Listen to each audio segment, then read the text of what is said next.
எந்த ஜனக்கூட்டத்தார் தேவனுடைய வார்த்தைக்கு மதிப்பை கொடுத்து அந்த வார்த்தையில் எழுதப்பட்டிருக்கின்ற சத்தியங்களுக்கு அவர்களுடைய வாழ்க்கையை அமைத்தார்களோ அந்த கூட்டத்தார் எப்பொழுதும் ஆசீர்வதிக்கப்பட்ட ஒரு கூட்டத்தாராக இருந்தார்.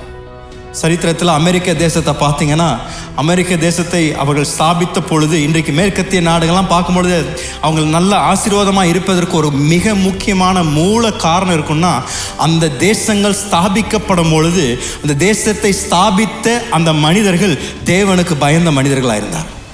இந்த தேசத்தை அவர்கள் ஸ்தாபித்த பொழுது இந்த தேசத்தின் சட்டங்களை எழுதும் பொழுது அவருடைய சொந்த விருப்பங்களையோ அவருடைய சொந்த எண்ணங்களை எழுதவில்லை. அவர்கள் வேதாமத்தை திறந்து வேதாமத்தை ஒரு வடிவமைப்பில் வைத்து கொண்டுதான் அந்த தேசத்தின் சட்டத்தை எழுதினார்கள். அவர்கள் தேவனுக்கு பயந்திருந்த ஒரு ஜன கூட்டமாக இருந்தபடியால் தான் அமெரிக்க தேசம் அந்த நாட்கள் ஆசீர்வதிக்கப்பட்டு உயர்த்தி தேவன் அந்த தேசத்தில் தேவன் அவருடைய தயவை பாராட்டினார்.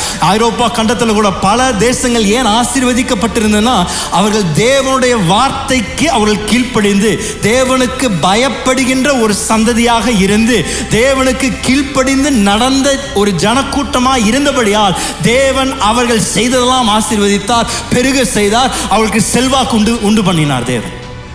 ஆனால் இன்றைக்கு அமெரிக்க தேசத்திலும் ஐரோப்பா கண்டத்திலும் அன்றைக்கு நியாயாதிபதிகள் நாட்கள் நடந்த அதே காரியம் இன்றைக்கு நடந்து கொண்டிருக்கின்றது.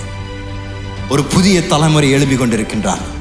தேவனை அறியாத, தேவனுடைய மகத்துவமான செயல்களை அறியாத ஒரு தலைமுறை எழும்பி நாங்கள் எங்களுடைய விருப்பத்தின்படி நாங்கள் நடப்போம், எங்களுக்கு எது சரியாக தோன்றுகின்றதோ அதை நாங்கள் செய்வோம் என்று இன்றைக்கு ஒரு சந்ததி எழுப்பி கொண்டிருக்கின்றது. ஆகையால் நாம் பார்த்து கொண்டிருக்கின்றது, இன்றைக்கு தேவன் தம்முடைய கரத்தை எடுத்து கொண்டிருக்கின்றார்.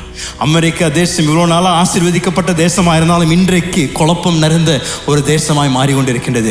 ஐரோப்பாவில் குழப்பம் நிரம்பியிருக்கின்றது. ஏன் பட்டணமெல்லாம் தீக்கரையாக மாற்றப்பட்டு கொண்டிருக்கின்றன?